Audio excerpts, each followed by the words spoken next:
Oh, goody. Alright, what is up everybody? Zombies here again. And today we have some more Mercenaries PvE. So this one is for Captain Galvangar. He's actually both the boss and the character we are unlocking his item for. The item we're unlocking here is actually this one, the Fury of the Frostwolf. Really solid item, could be useful on him. And one important thing to note is that you do need him on the team when you are clearing this heroic bounty in order for the item to unlock. This is the case for all the bounties, but I do throw this in here each time just so people are aware and don't get to the end of the bounty without him in the party and wondering why they didn't get anything. So keep that in mind, gotta have him in your party. So for this bounty, it is 2 greens and a red. Basically, figured orcs might be pretty strong here because they have a lot of that, buff synergy, and with a lot of the treasures you get along the way, you can just buff them up to really, really big sizes between passive buffs that give your orcs more stats and horde members more stats. It's like you can make some really, really big orcs. So it's kind of just fun to mess around with, and it's very effective. So this clears to the boss super easily, like most comps do. You can kind of mix and match, start however you want, and you also don't need all the same orcs here. These are the ones I ended up going with, but you could swap things out. I think the big, most important thing, though, is that you probably want Thrall and Garrosh, and maybe at least Sorrowfang. I think Grom and Rokara you could possibly change out. Grom is pretty good though, and he is a free mercenary, so that does make him a little more easy to use. You'll most likely have him grinded up, possibly from the Valera meta, so he is also very good in this. And then Rokara, just more orc synergy, and Galvangar is an orc too, but we're not really planning on using him much here. We just need him for the item. But generally, the strategy here is we have Thrall, Garrosh, Sorrowfang out, and basically we tank some hits on the first turn, get Garrosh protecting for us on turn 2 while we keep kind of bashing him in with Thrall and Sorrowfang, keeping the orcs getting bigger. So for my run of this, I actually ended up going with Doomhammer. I wanted to use Doomhammer for the just the damage it provides. That extra attack and wind fury is nothing to scoff at, as we've seen from PvP.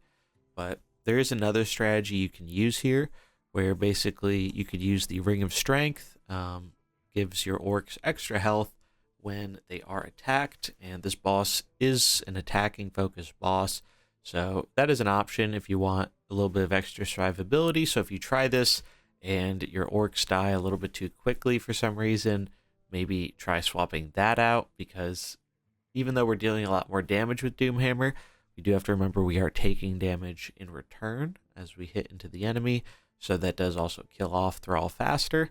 So that is one kind of double-edged sword there with this fight, because they do have pretty big attack. I think they have 25 or so attack, so it's a fair amount of damage, but with the amount of buffs we have on our orcs and Garrosh to protect, it is just not super hard. I was able to get it on my first shot. And yeah, this is what I really liked doing for this one. You could probably do it with other comps too.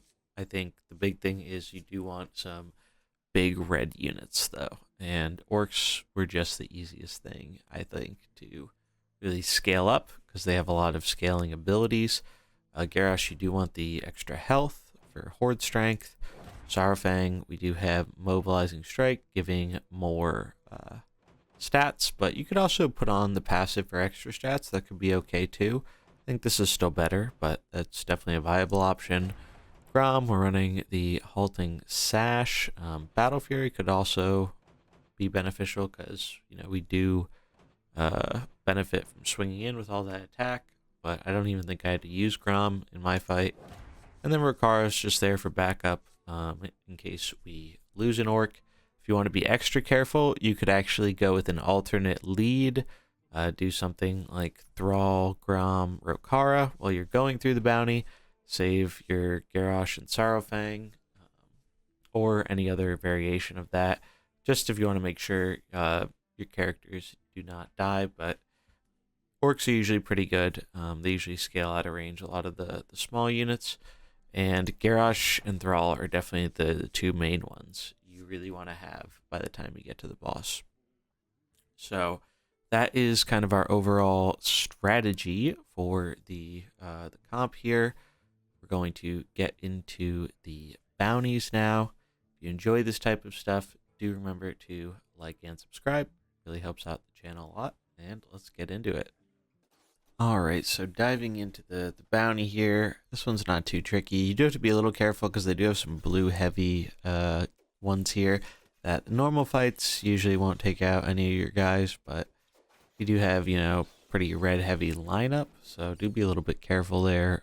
Maybe lead with some of those green orcs from the back, like your Rokara, or even if you have your captain leveled, he could be a viable choice for going through this. But Thrall, like, clean sweeps everything so quickly. You really just want to be focusing on getting those orc buffs. So anytime you get an orc buff treasure, whether it is directly for orcs or just for horde, both really good. Just make your orcs as big as possible, because we're going to need as much of that damage as possible for the final fight.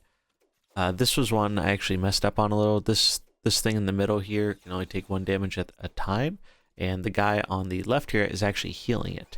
So I go into autopilot mode a lot of the time when I'm doing PvE, so I didn't even read the text on what was making what was happening happen. So, but eventually I noticed the board wasn't progressing, so I read what it did, and so kill that red guy off first, and then deal with the little annoying totem there. But orcs felt really good for the strategy. I think this one is a little bit easier than the last bounty. The last bounty with that 45 attack fighter was just rather difficult. I definitely failed it once or twice, but now we're at the boss here. So Galvangar himself, kind of fitting we get to fight him for his item. And so the condition of his fight is there's no healing allowed. So keep your priests away, because there's no healing allowed in this fight. But that's not really that big of an issue. They have some big units here, you know, 25 attack on the biggest, but as we can see, our orcs are even bigger, and they're only going to continue to increase in size. So I was just taking a look at what they do. Figured we'd take out the kind of one on the side here first to avoid that kind of annoying bleed. As you can see, we do a boatload of damage. We're basically like our own little heroic boss fight itself, right? So we instantly kill one of his units, we get more buffs on our orcs, and now we can just use Garrosh to pump up. Might actually be correct to leave the orc on the right alive for a little bit to get some more health off the Garrosh, but even with just 2 of them, seems to be enough to get the job done. Swings into Garrosh, we get to swing in ourselves. Even bigger orcs. We are taking damage from that bleed though, but we can get some pretty big damage in on the boss here, and then we should just be able to clean it up here with our backline. Boom. Yeah, so he's down to 35. He swings in, he dies. Easy. So that is this boss fight. It's not too bad if you just bring anything that can scale and don't bring anything that is about healing. If you're having trouble with your orcs dying, try swapping out the Thrall equipment. It's a good idea. Got some Galvangar coins. Nice. We're going to get his item here, which is sweet. But that's going to do it for this video. If you enjoyed it, remember to like and subscribe, and I'll catch you in the next one. Peace.